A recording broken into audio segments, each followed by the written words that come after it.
What's going on, everyone? Welcome to another episode of Forged for Greatness. I am your host, Chris Forgia. This podcast is for the builders, the creators, and the underdogs who are forging their own path. It's not just about the wins, it's about the process, the pressure, the mistakes we all make along the way, and the moments that actually forge us. Today, I have on Lou, is it Gencarelli? Gencarelli, yep. Any affiliation with Gencarelli Bakery? Yeah, all our like second, third cousins, the whole huge family. Okay, all right. Restaurants, bakeries, everything, man. Owner of Hardbodyz Fitness in Verona. Verona. Welcome to the show, man. Thank you, sir. Thank you. Thanks for having me. I appreciate it. Appreciate you, bro. How you feeling? Good. Yeah. How are you? Is this your first time doing a podcast like this? No, not my first. Okay. But this is a different one. I really was excited about this one because it sounds cool. I'm intrigued here. I'm Do you excited. like the lighting, the ambiance? Yeah, it feels good. It's Yeah. a good vibe. I'm excited for the questions you got for me. Love It's going to be great. So, first question. Where did you grow up? Belleville, New Jersey. What was that environment? What was that town like growing up in that town? I got to tell you, as stupid as this is going to sound, I wish every little boy could grow up in Belleville because it was a tough ass environment. Like, we were like, out playing in the streets like normal kids, playing baseball every day, roaming around town on our bikes. Parents never knew where we were, but we were also like getting into fights with not only other Belleville kids, but other towns. There was like these crazy rivalries. We thought we were the biggest, baddest, coolest kids ever.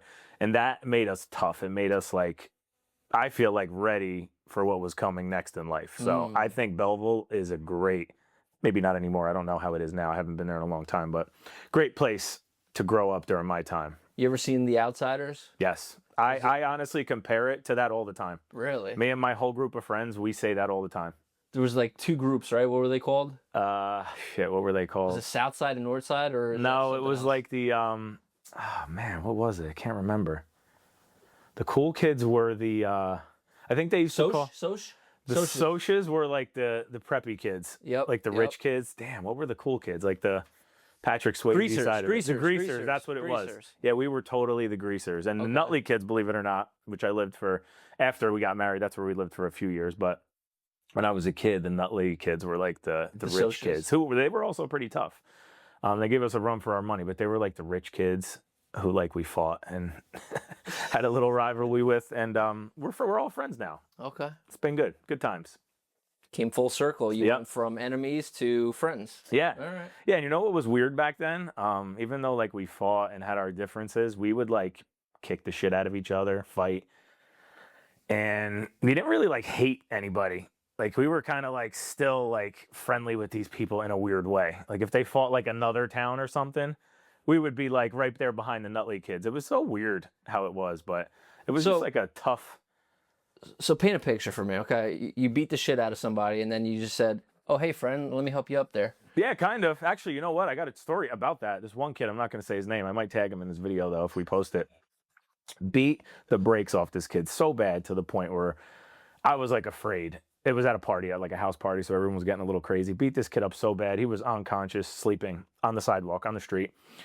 And he comes back in all fired up, just beat somebody up. And he's looking out the window and he's like, oh man, what if he gets hit by a car? So he goes outside and I see him like dragging his body. I'm like, hopefully this kid's still alive. And he like tucks him in a bush, like almost like he's kissing him goodnight. And eventually I'm hoping, I don't really remember like exactly what happened after that, but I'm assuming the kid was fine, woke up, probably went on his way. But this kid at least had enough of a heart to be like, you know what, I beat him up, but I want to make sure he's still okay. So we kind of had that like level of respect. Interesting. For each other as men still. Okay. It sounds so stupid. I understand that. Everyone's going to watch this and be like, this guy's out of his mind. But it was a different time back then, man. This is 90s? This is... This would have been like, yeah, I guess like late 90s, early 2000s. Okay. All right. Yeah. So besides all the fighting and the school hall brawls and fights and whatnot, what else do you recall from your childhood as wins, as losses, like?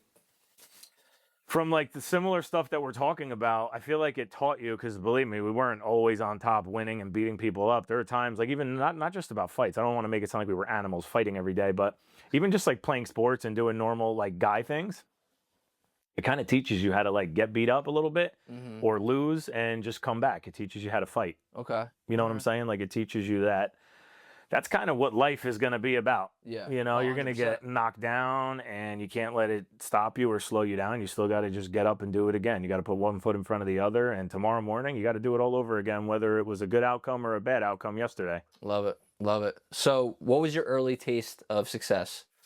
So first, this is also a great story that I love this question. So I've been training people, personal training, since I was 16 years old. So I went to Queen of Peace High School. And we got out at like 2, it was a Catholic school. So we got out earlier than all the public schools. I think it was like 2:15.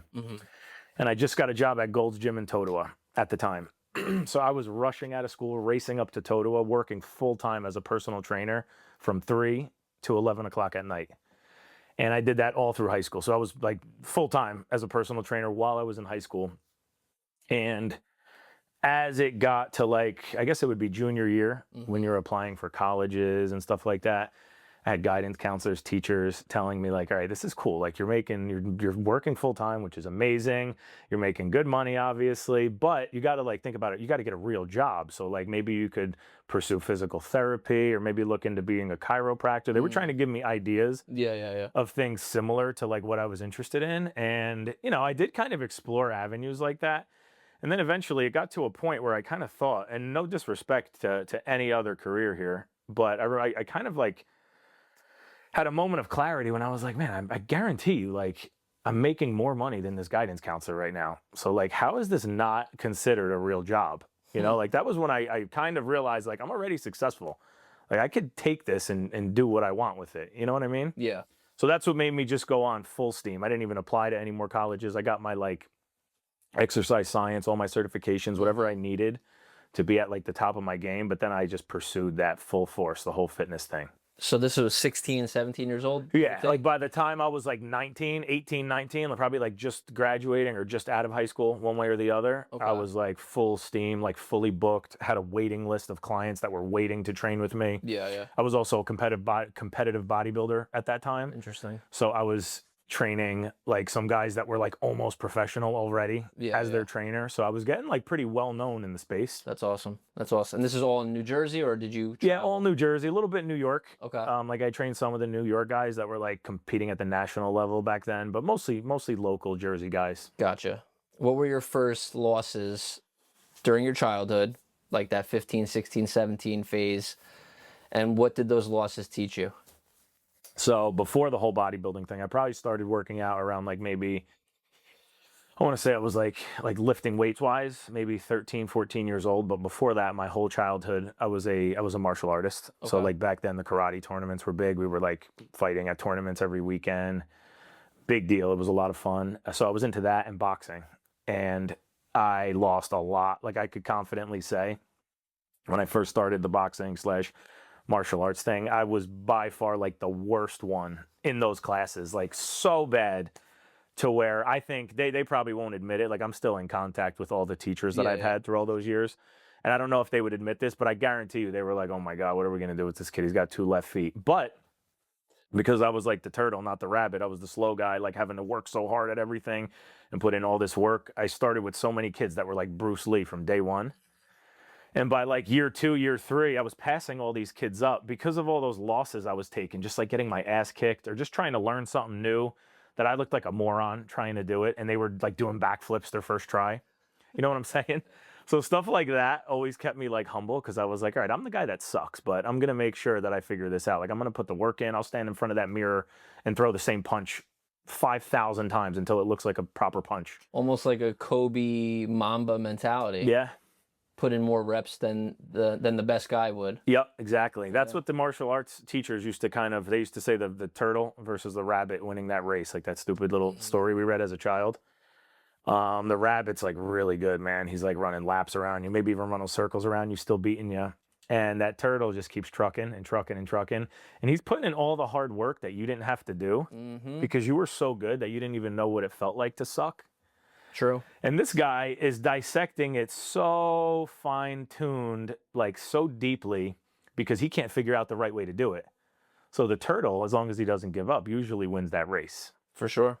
You know, and you see, like, even in terms of like personal training or teaching, coaching, a lot of those guys that are naturally talented, and it doesn't have to be like martial arts or bodybuilding. It could be baseball. There's some of these guys, football, that are just studs from day one. They're just naturally gifted, insane freaks, athletes. I have a lot of friends that are like that. And then they take it for granted, and then they start to slip. Yeah, they take it for granted. They might always be good for the rest of their life, but they don't even know how to teach it to somebody because they never had to think of it along those lines. Like for them, they never really had to figure it out. You show them something, and it's like, oh yeah, backflip, bang, I can do it. Yeah. No problem. Yeah. Me, like every time I landed on my head, I'm like, all right, why is this happening? Why am I not getting back on my feet? And then you figure out the science of it, and now you could teach that next kid who's maybe not the most athletically gifted kid in the world. Yeah. You could kind of teach him by like proper explanation Exactly. how you figured it out. Gotcha. You know, I think that's the reason why like a lot of coaches, especially like for fighters and even bodybuilding coaches, are guys that were like competing at a very high level, but they like never turned pro. You know what I mean? Yeah. Because they might have not had like either like, you know, the genetic capability or even like maybe the desire, the heart, like where they want to get punched in the face every day for a living. You know what I mean? But they were so good because they trained so hard, and they figure out like later on, like, okay, you know what? I feel like I could use this better for teaching rather than like beating somebody up. Yeah. Yeah. You know what I mean? It's kind of like Freddie Roach versus like Manny Pacquiao. Okay. Like Pacquiao's probably not a good boxing coach because he's such a good fighter. That's all he knows, and that's all he does. And the only way you'll get as good as him is if you do that. Gotcha. And you're obsessive, like relentlessly obsessive. Freddie Roach fought a couple hundred times, but he was like an underdog, got beat up a lot, wasn't the most gifted fighter, was a tough ass guy that you wouldn't want to mess with. Grew up on the streets of Belleville. Right, exactly. Survived it too. Oh my God. So would you say you learn more from the wins or the losses? Definitely the losses. Okay. And why? So like the whole martial arts competitive fighting world is what it is. You don't really like lose because of the judge's opinion. So that kind of is what it is. You either get beat up and you lose, or you know, you win. So that kind of speaks for itself. Those losses just teach you how to come back stronger. But I've had like in the bodybuilding world, the competitive bodybuilding world, where there are some shows that you know, you kind of get robbed. You see like you take second or third maybe. And maybe you knew you didn't deserve to take first, but the guy that they put ahead of you, it's like, really? How? Like you watch the video, the pictures, everybody's like, what?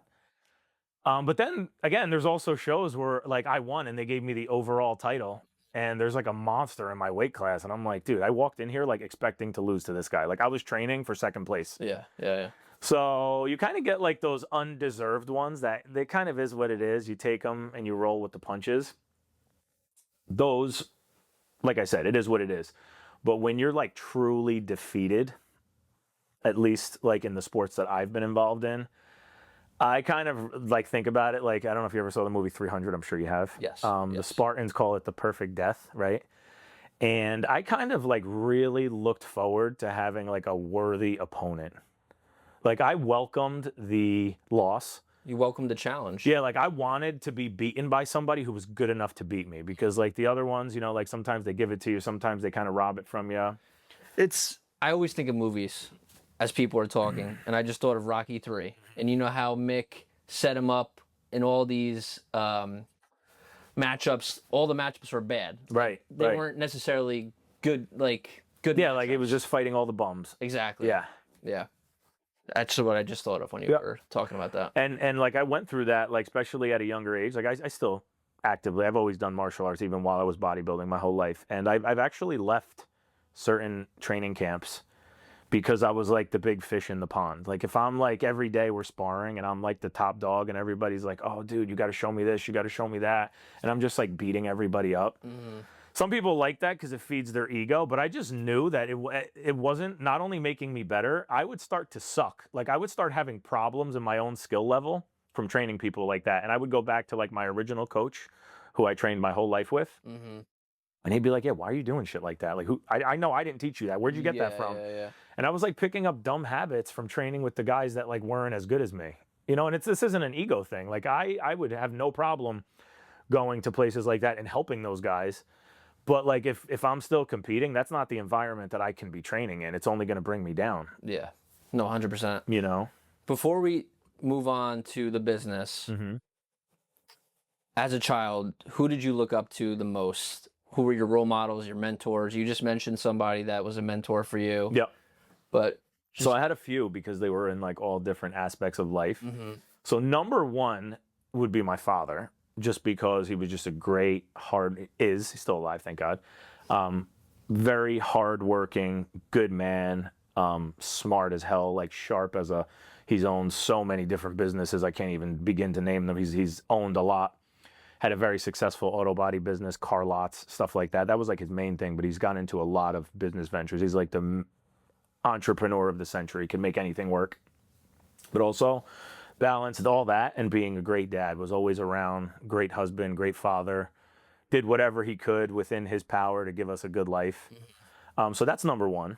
Number two would be my martial arts coach, who I just spoke about, because he taught me like the importance of like discipline and structure, and like it doesn't really matter if you're in the mood to work on this today. Like, you know, if I wake up at 4 a.m, I'm not in the mood to brush my teeth, but I got to do it anyway. Yeah, it's kind of like that, you know. So I learned that type of stuff from him. What's his name? Sergio Silverio. Okay, he's still around. Yep, he actually lives in Florida now. He had a school, a martial arts school in Lyndhurst. Okay, and he kind of retired and still teaching down in Florida now. Gotcha. But we're still very close. Talk all the time. Amazing guy. Definitely don't want to fight him. But yeah, so that part of my like journey, he was a big mentor in that.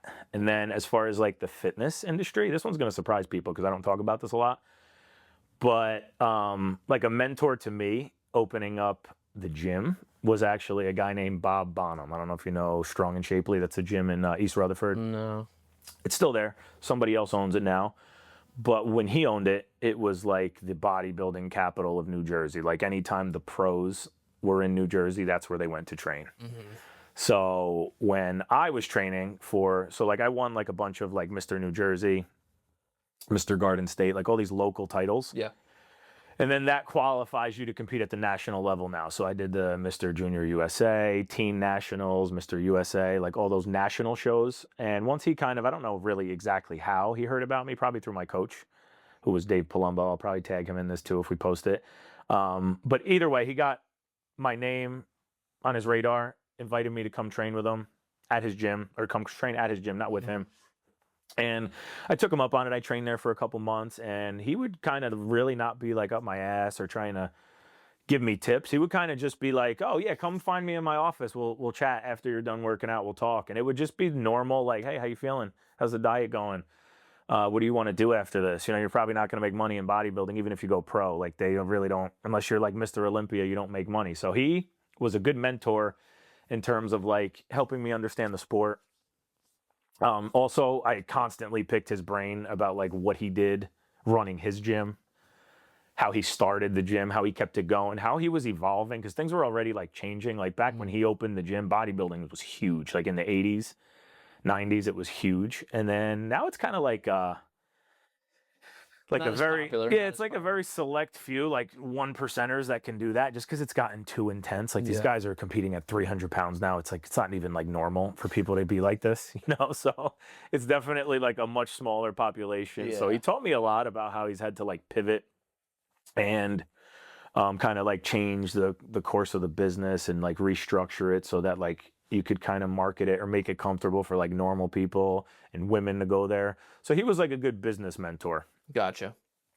So with this collage of people, what are the top 3 lessons you've pulled from these 3 people that you mentioned, 3 or 4 people that you mentioned?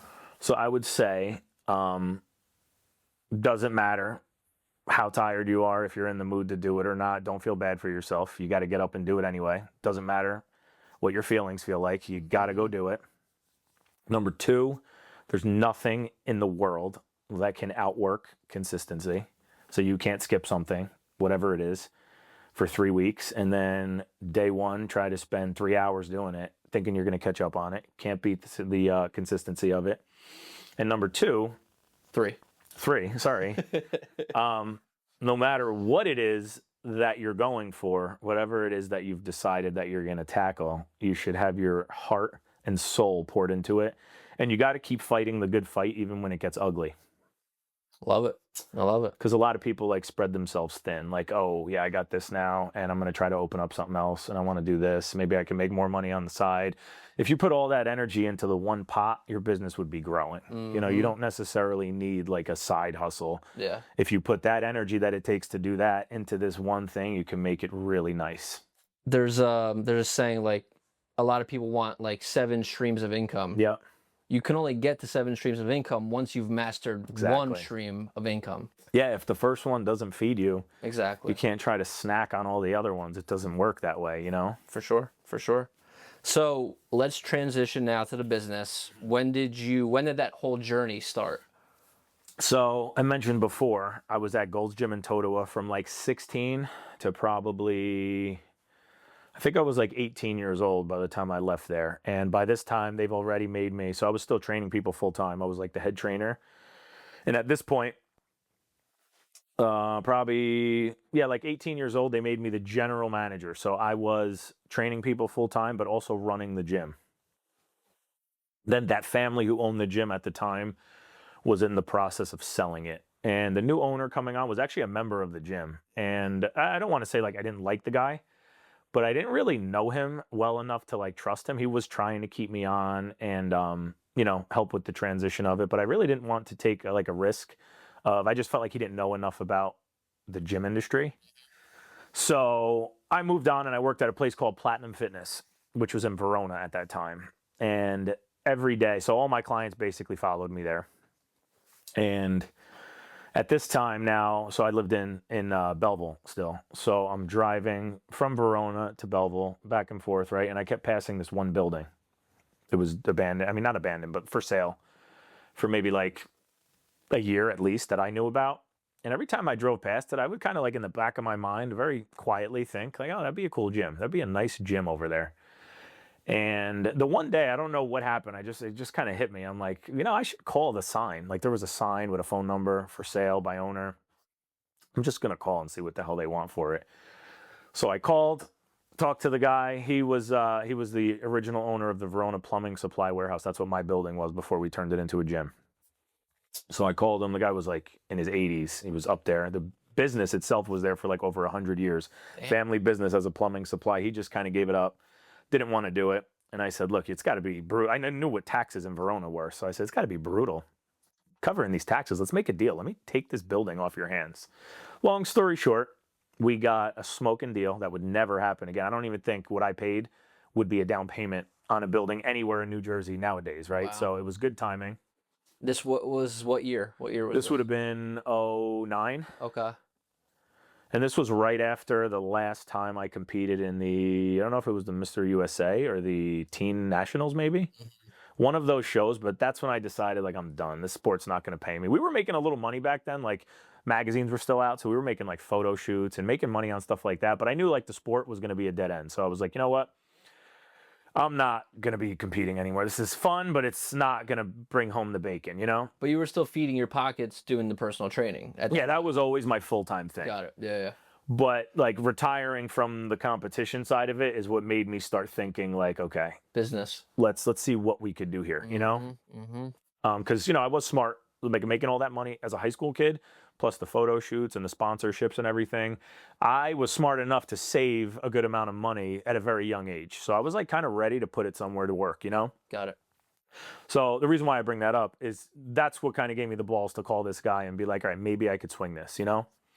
So long story short there, we're striking a deal, trying to buy the building. I'm still working at this place that's less than a mile away. I don't know how I'm going to break it to the owner.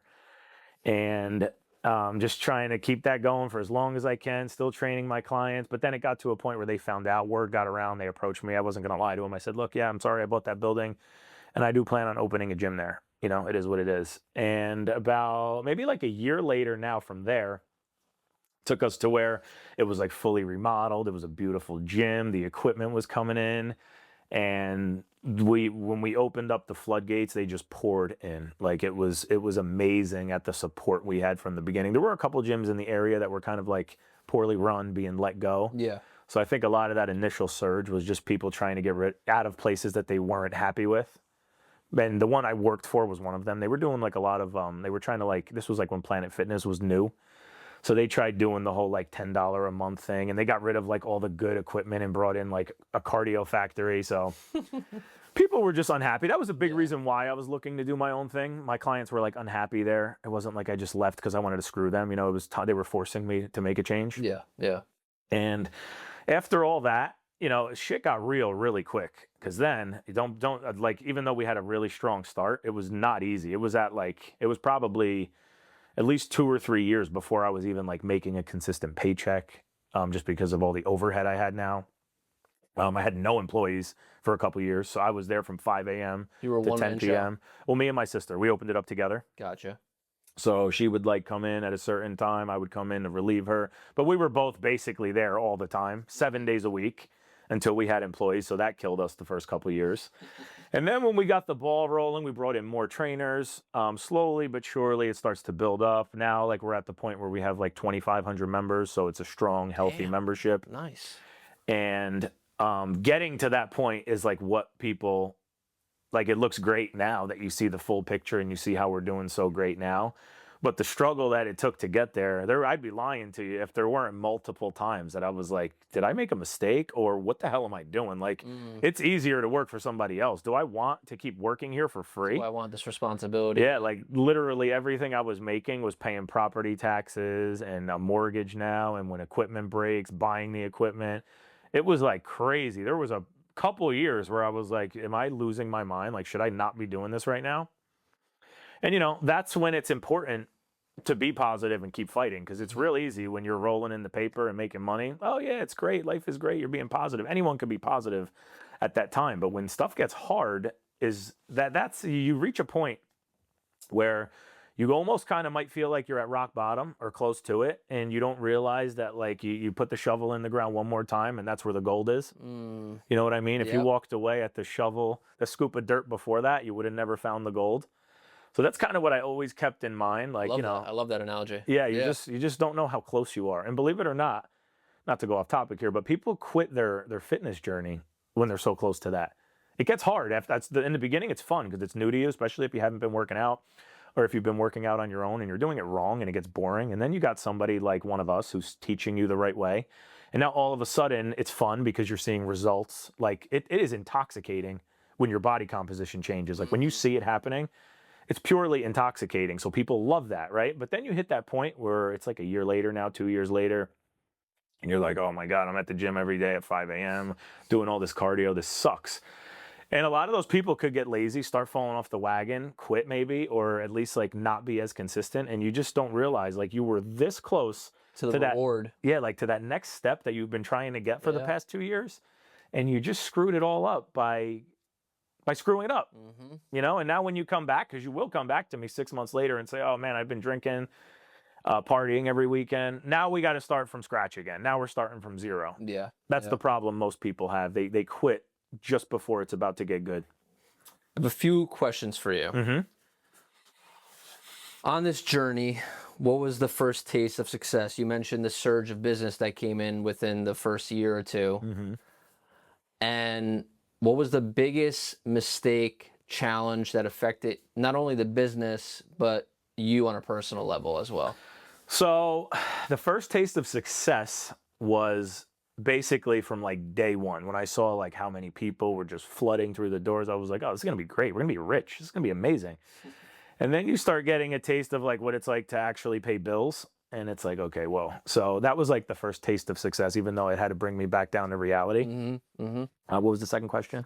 Biggest challenge or mistake that affected not only the business, but you on a personal level? Okay. So the biggest challenge that I wasn't prepared for, because even though I ran other businesses like that gym, and I ran this type of business before, I didn't realize how much of a personal like dedication it was going to be to actually be the owner. Like, you're responsible for not only keeping the place clean, making sure nothing's broken, obviously paying the bills, keeping the lights on, but you're responsible for other people's paychecks now. So like, there are people that are like depending on you. Like, I have people that are full-time employees and they got to get paid. They got families, they own houses, and their paychecks got to come from me doing the right thing and still, like, you know, not only staying in business, but doing the right thing so that we continue to grow in business. Yeah.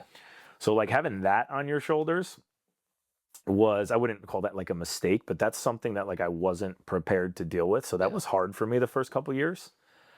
I can't really say we made any actual mistakes within the business, only because like me personally, I had a leg up. So my sister was like a corporate employee, worked for like corporate America. So she was very good with like numbers, bookkeeping, back office, like all the stuff you don't see. Yeah, yeah. That was a huge help because that's all stuff that I'm not good at.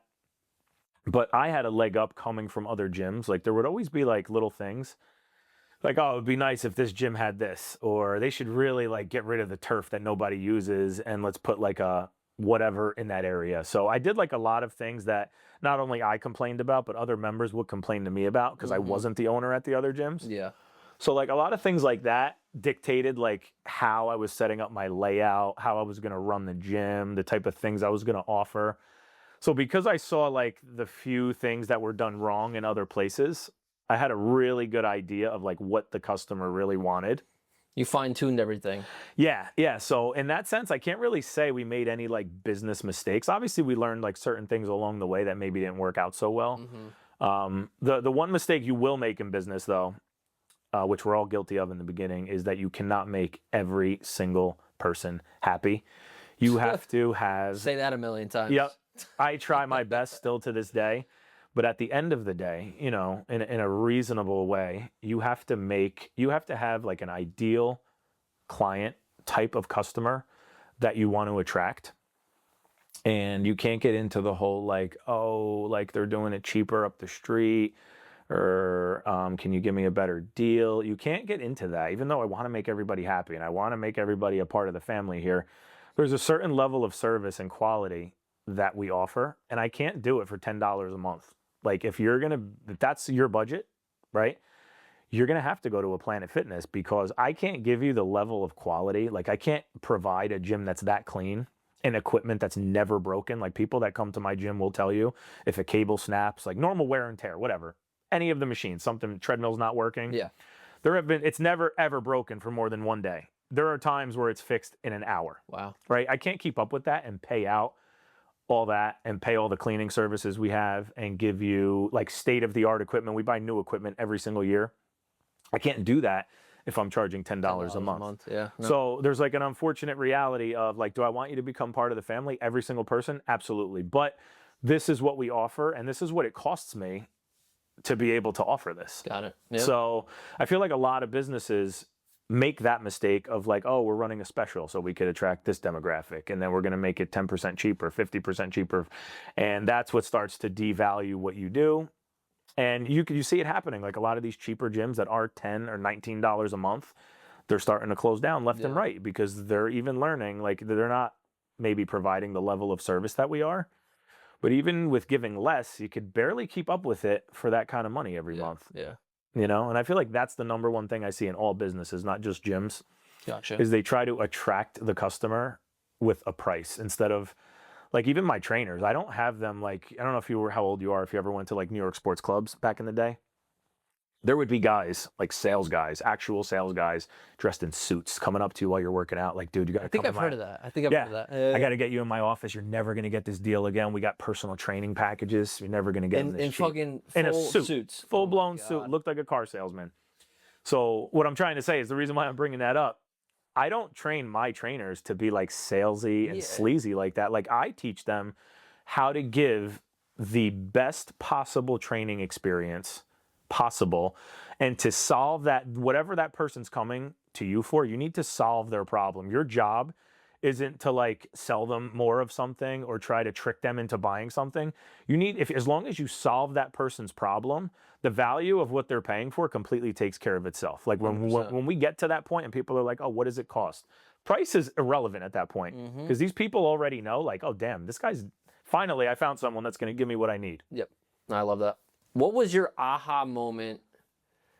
Was it driving along, is it Bloomfield Ave, right? Yep, Bloomfield Ave. Was it driving along Bloomfield Ave and seeing that building, you know, with, you know, a for sale sign? Was there something else that... So, like, I always, like I said, secretly heard that little voice in the back of my head saying, like, oh, that would be the perfect building for you, man. It's just a great location. Like, that corner that we're at is the busiest intersection. I don't remember if it's in Essex County or the entire state of New Jersey, one or the other, because it's Pompton Ave and Bloomfield Ave. So that's like you could look that up. It's the busiest intersection somewhere. I don't know if it's the state or the county. But I remember like knowing like what a good location that was. It was like the perfect size building, because another thing I learned from working at other gyms, Gold's Gym was 40,000 square feet. Platinum was like 27,000 square feet. Yeah. Massive, ridiculous amounts of overhead. There were times where at these other gyms, you know, thousands, 10,000 members making a lot of money. Like I'm talking doing, you know, 200,000 a month in membership, doing 100,000 a month in training. It sounds like a ton of money, but when the owner's paying 80,000 a month in rent, we had months that we were like in the red, and the owner was calling me from Florida. Dude, are we going to be able to cover payroll? Do you think any checks are going to bounce? Because the overheads were just, it's not that we weren't making money. Yeah. The overheads were freaking out of control.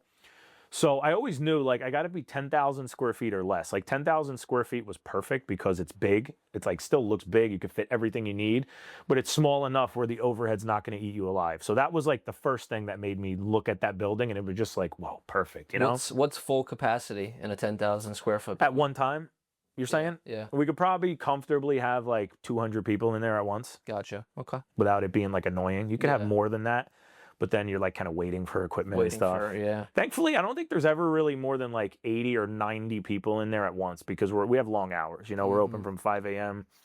to 9 o'clock at night. So long hours throughout the day. Plus, you know what's also weird? A lot of people work from home now. So back in like when we first opened, all gyms, middle of the day, there's like 3 people there. No one's there because everyone's at work. Now that a lot of people work from home, the gym is pretty busy from like 10 o'clock in the morning to like 2 o'clock in the afternoon. Yeah. So like those peak 5 a.m. and 5 p.m. hours aren't as crazy. They're still obviously busier because that's like a more normal time for people to be free, but not nearly as bad as they used to be. Like when I worked at Gold's, man, you could not get a treadmill after 5 o'clock at night. They actually had timers. Like all the treadmills were set and the Stairmasters for 20 minutes. So once it hit 20 minutes, it would shut off on you and you'd have to get off. Wow. And you'd have to wait like a minute to restart it. As a gym goer and a gym owner, what's your biggest pet peeve about gyms in general? Is it waiting on equipment? Is it like, what's like the most common complaint that you would get from a gym goer? So on that level, I would probably say, thankfully, we're like pretty strict about this, so it's not as much of a problem, but it still happens, is like when people don't rack their weights, or they'll take it off the thing, and instead of putting it on the rack, which is right here, they put it on the floor, which is all the way down here. It's a lot more work to bend all the way down to the floor, so that drives me crazy. And when people do like stupid things, like when you take a bench that's meant to be in front of the dumbbell rack and you go move it to like the other side of the gym, and it's like, you couldn't even do anything with this bench where you put it. Like, why'd you bring it here? You know, stupid things like that really drive me crazy. But I would say for customers, what pisses them off the most is a place not being clean, which we've never had a problem with. If anyone who knows me watching this knows what a germaphobe I am, so you could lick the floor in my gym safely. Comfortably. Yes, definitely. So that we've never had a problem about. But if, you know, you get every once in a while, maybe 1 out of 100 people that are just, they leave like a blood trail everywhere they go. You know exactly what machine they were on. They don't take any of the weights off. That really pisses people off, and rightfully so, because you know what? You should be taking them off. There's a lot of times where I'm getting off the leg press with 7 plates on each side, and then the girl waiting for it after me is she can't even do 1 plate. I have, you know? I have 2 pet peeves. Mm-hmm. The first is when people leave their belongings on the whatever piece of equipment they're using, and then they just go off. Oh yeah. And wander for 20 minutes, and then come back to it. Yeah. And that's annoying. The guys in the gym that grunt and make all these noises as I hate that. As they're lifting, like I hate that. Oh man. I'm not like so crazy about like you letting out a little bit of like a gasp for air, right? But actually screaming, like if it sounds like you're having a stroke, that's a different story. Yeah, like when somebody's actually screaming, we don't tolerate that. Like I'll go up to the guy and be like, dude, come on. You gotta work with me here, you know? If it like burns so bad that you're like, oh, that's a big difference than actually screaming. Exactly. You know what I'm saying? Yeah. Oh my God. Like the meathead thing, the worst. And you know what? Believe it or not, there are like obnoxious people in all aspects of any sport, but believe it or not, most bodybuilders are not dumb meatheads like that. These guys are silent when they lift. Like the guys that are actually strong, you don't hear them screaming when they lift. It's like the dumb young kids who think that that's what they need to do. You know, it's crazy. So my personal pet peeve, though. Sorry, I don't want to interrupt. You're good. So that was like a gym goer's pet peeve. My personal pet peeve that I can't stand. I almost have to look away because it kills me. I don't want to like annoy people and harass them.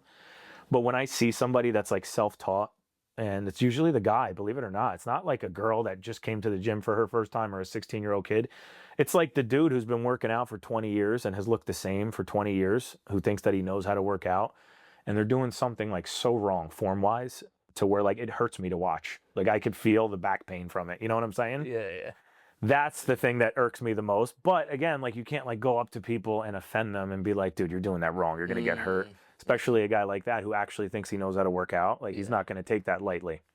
But that's my number one pet peeve. Is that offensive though? If you tell someone and you correct somebody in the moment? Well, you know what? Most people, like if you have a half a brain and you're smart enough to understand that like I'm trying to help you, most people would be like, oh wow, that's really nice. I appreciate that. Thank you. If somebody did that to me even, and I wasn't like, you know, at the level I'm at with my training knowledge, I'd be like, dude, thanks. I appreciate you correcting me. Looking out for me, But some of these guys, like they take it like offensively, like, dude, I'm twice your age. Like, you think I need advice from you? So some of them are just too dumb to help themselves. I feel you. You know?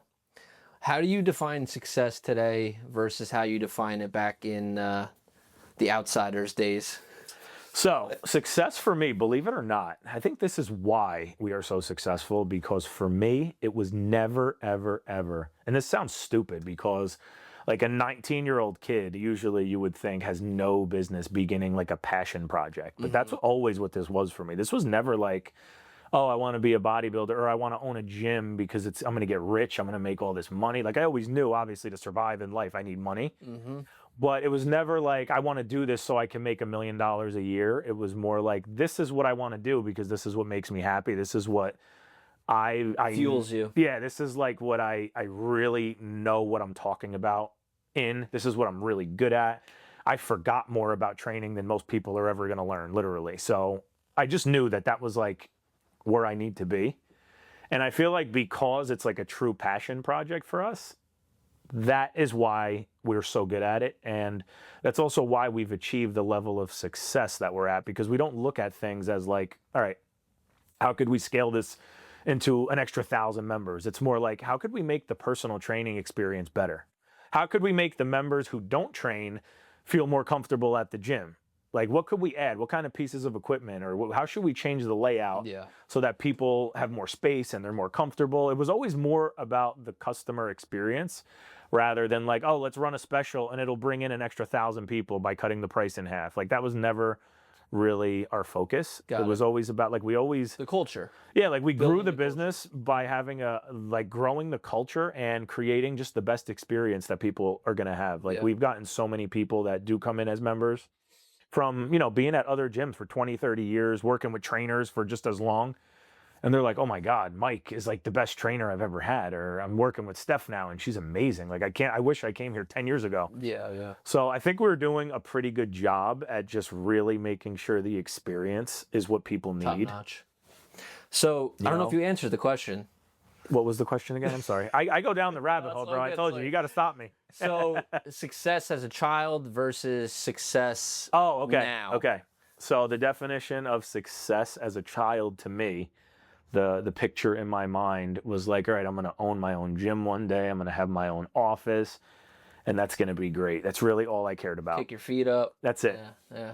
Success now is being able to be excited about waking up every morning, doing what you're doing, and being able to spend, like, with still pouring your heart and soul into what you love, your business, your passion, whatever, and still being able to spend as much time with your family as you'd like to.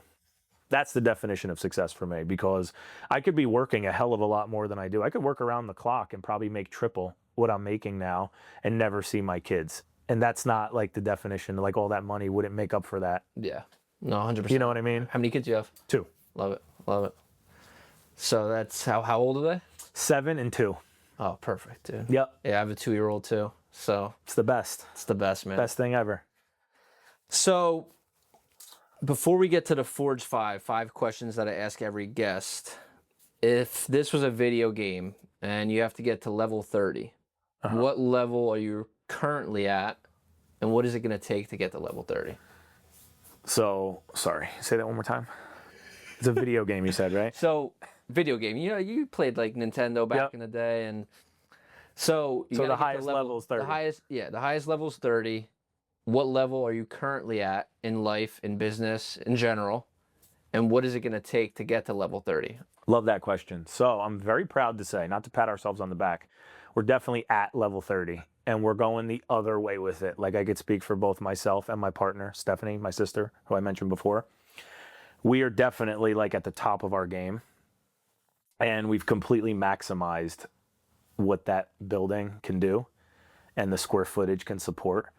And we're both going the other direction now. Like, instead of like looking to expand and open up more gyms, we're both like, this place is amazing. It's awesome. And now we could take it easy. Now we don't have to kill ourselves anymore. It's running like a sewing machine. It's perfect. It's a beautiful facility. Everyone that goes there loves it. So you're working back now to level 1? Yep. Okay. That's right.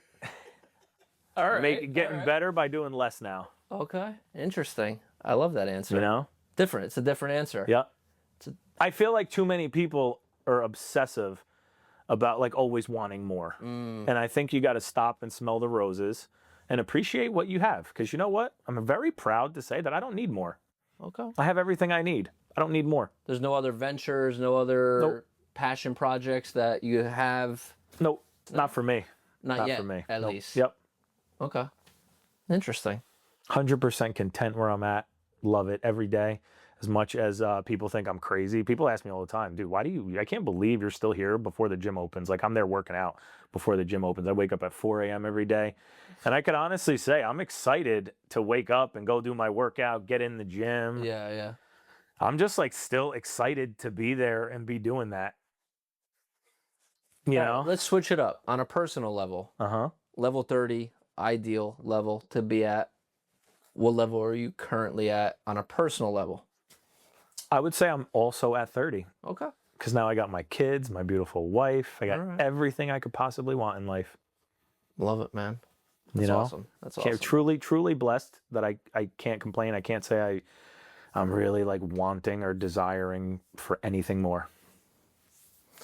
Definitely a first-time answer for that question. Yep. Proud to say it. Proud to say it for sure. I love it. So, Forge 5. First question, what is a habit that you attribute most of your growth to?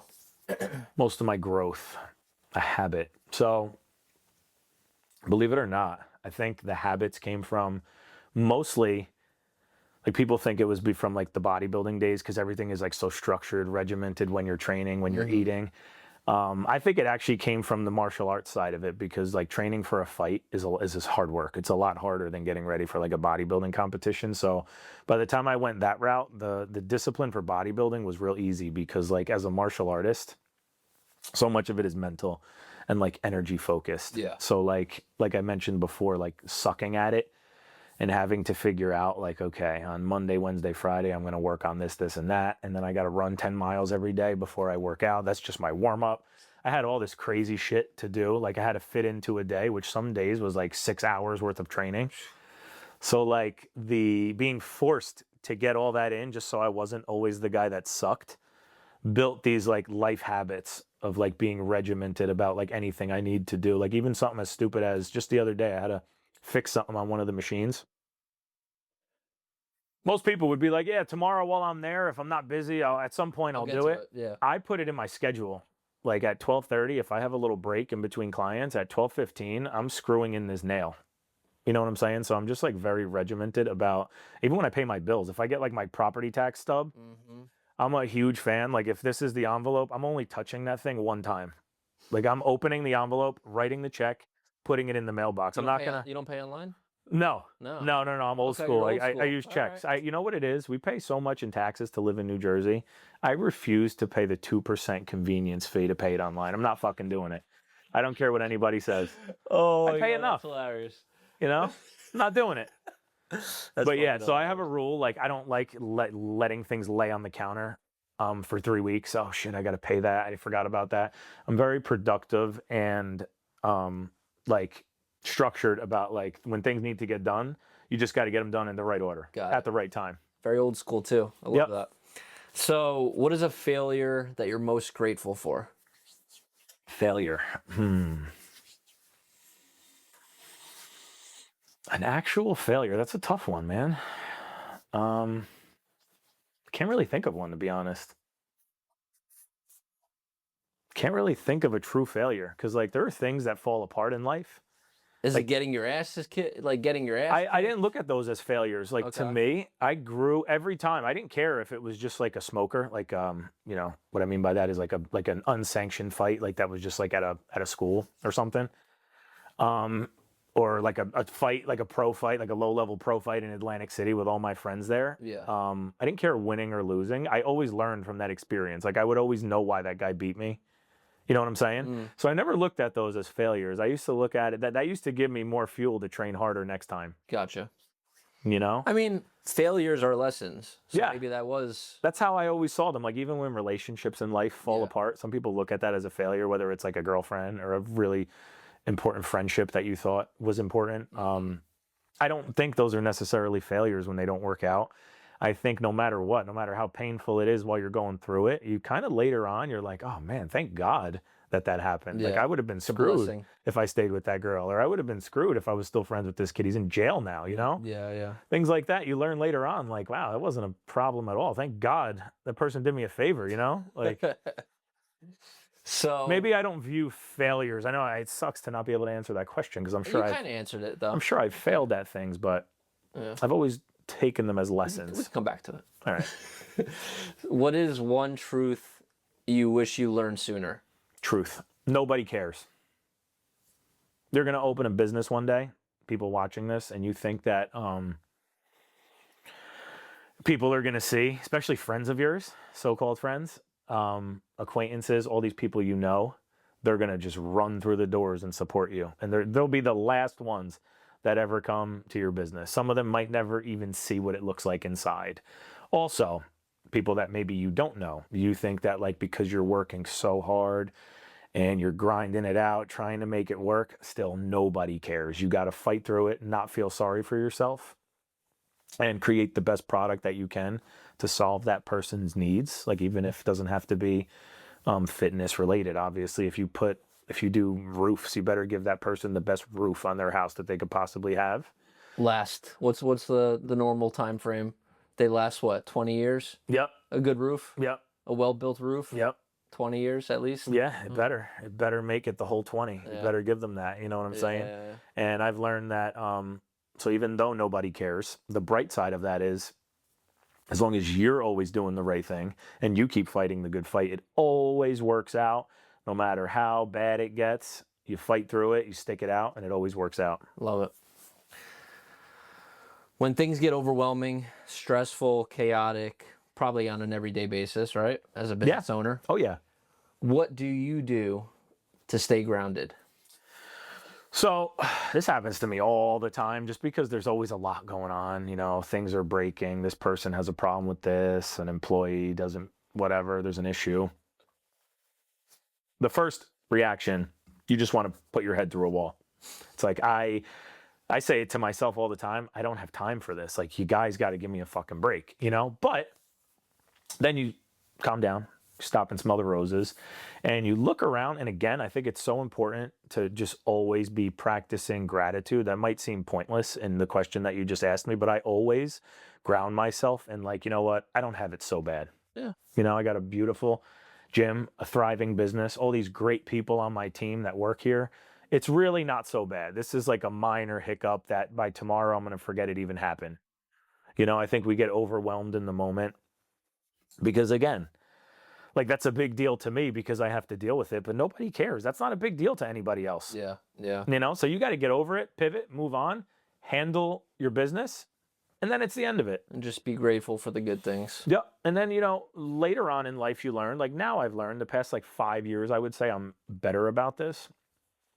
Going crazy and losing your mind over it doesn't make it any easier, and it doesn't change like what you still have to fix no matter what the problem is that you're encountering that day. I mean, it's no different than like going outside and screaming that you're so upset that it's raining out. It's not going to stop raining. You just got to handle it and move on. Exactly. And it's not a big deal, usually. Yeah. You know? Last question. What does Forged for Greatness mean to you? Forged for Greatness is, to me, I think, all up here. Like, a lot of people look at skills and certain projects or like things they want to pursue as like physical capability. But realistically, I think you could probably say almost for everything, except maybe like, you know, being a professional football player where like you have to have a certain physical nature there, right? I think almost everything you can say is based on how badly you want it and how strong your mind is to overcome the hard times when you feel them in your heart. You know what I'm saying? Like, you got to have enough sense for your brain to talk you through that logic when those emotions are hitting you hard. Got it. It's kind of like when you were young. I'm sure all us men had a toxic girlfriend that wasn't good for us, right? And she was so pretty and we loved her so much. And then the last thing you wanted was to break up with this girl. But most of us, hopefully, were smart enough to realize like the logic in your brain. Your heart was telling you like, dude, she's so hot. You can't let her go. She's beautiful. And then your brain is telling you like, this girl's psycho. You fucking cannot be with this girl. It's a bad idea. She's going to kill you. Get away from this girl. That's kind of like the analogy I'd use. We've all had one. We've all had one of those. They teach you a lot in life, man. Yeah. That's a great analogy for this. Love it. I love it. What is next for you? Like, what's the next level? I know you already said that you're content where things are at, but the next level for me, I have an answer to that question. I personally, I swear to God, I mean this from the bottom of my heart. I'm not even trying to sound like high and mighty or pat myself on the back, but the next level for me, so it's been 16 years. I want to be doing exactly what I'm doing right now for another 30 years. Okay. Like, I love where I'm at and what I'm doing so much. I just want to be able to keep doing it. I like people my age already. I don't know why we're doing this younger now, but everyone's like, oh, dude, I can't wait to retire. Especially the guys that are like cops and firefighters. They're like, oh, I got 10 years left. It's going to be great. Yeah. And I can understand why. They work pretty crazy hours, rough shifts. They're usually working holidays. Different story. But why I'm bringing that up is because I don't ever want to retire. Like, to me, the way I look at this is like, if I could do this for the rest of my life, that would be the biggest blessing of all. Like, even like, you know how when people first start working out, they're like, oh my God, do I have to do this forever? Like, if I stop working out, is my shape going to go away? I look at it totally different in terms of like, I hope that I'm blessed enough where I can do this forever. I think you're lucky if you could keep doing it forever. Yeah. That's my outlook on it. I love it. Love that answer. I mean, you mentioned already that you're not really looking to expand, open up other locations, just honing in on this one location, making it the best. Yeah. I've seen a lot of other gym owners, and even people that don't own gyms. They might own like, you know, yoga studios, whatever. And no matter what, it's inevitable when you have multiple locations. There's always at least one of them that suffers, you know? So instead of looking at like expanding and scaling just to make more money, I'm always looking at like my version of expansion or growing is making that gym better. Got it. You know? Again, my mind always goes to movies. I'm in the business, obviously. So thought of The Founder. Oh, yeah, that great movie. Michael Keaton. Michael Keaton, great movie about McDonald's, right? Exactly. Love that movie, man. And in that movie, when he expanded, obviously there was McDonald's opening up in all these different states, and they weren't doing it the way it's supposed to be. You know what I'm trying to say? And look at where McDonald's is now. Yeah. You're not even getting real burgers there. Yeah, like at one point when McDonald's started, they were like, apparently, this is way before our time, but apparently they were like the best hamburgers you could get, the most amazing French fries. I'm sure it still tastes good, but you're getting like chemical lab-made food. It's not anywhere near what McDonald's was when it was a mom and pop shop. It's bad. You know? So I feel like me personally, like I said, I'm very like OCD. I'm kind of like a germaphobe. I need things to be like perfect. So I could never live with myself knowing that I had like 10 locations and like 3 of them sucked. Yeah. I couldn't live with that. Yeah. I think you could ask every single person that comes to that gym or that used to come, and maybe they're not even a member anymore. Maybe they moved away or whatever, even if they just left and went to a different gym. I would be shocked if anyone would say that gym sucked. I didn't like it there. I'd be very surprised. I think people would look like an idiot for saying that just because there's really nothing not to like about it. Yeah. I mean, you can't say, if you say that it's dirty, people will laugh in your face. Anyone who goes there will laugh at you. If you say that, I gotta come check it out. You gotta come. You gotta come by. If you say equipment was ever broken, again, you'll get laughed at because people. I have members say like, "Dude, that was broken this morning when I was here. I can't believe you fixed it already 2 hours later." So like, there's just certain things you can't deny. If it's not, you set the standard though. Right. You've set that standard. Right. So and you know, yep. So I asked you what's next. You answered that. Where can people find you? On Instagram, on your website? So Instagram, so you could either go to www.hardbodyzfitness.com. It's spelled YZ, the body part, Hardbodyz with a Z, hardbodyzfitness.com. Instagram is at Hardbodyz Fitness.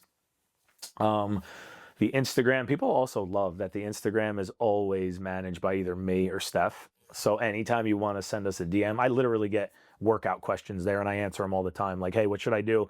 I'm doing back today. I'm doing pull-ups, pull-downs, and this, and that. What else should I do? And I'll literally answer, like, try these out. Coach them through it. Yeah. Yeah. That's cool. So people love that they always have like the personal experience. Yeah. They actually call it the Lou Gencarelli experience on Instagram. Love it. Because I'm always responding to like diet questions, supplement questions, all that stuff. How quickly do you respond to those questions? Within an hour usually. Wow. I'm always like posting and liking things because people are always tagging us like with their gym photos and stuff like that. Yeah. But yeah, that's the best place probably to find us. You could always call us, obviously, 973-433-7237. But getting us on Instagram is usually always available, even if the gym's not open. Like if it's after hours, we'll always respond on Instagram.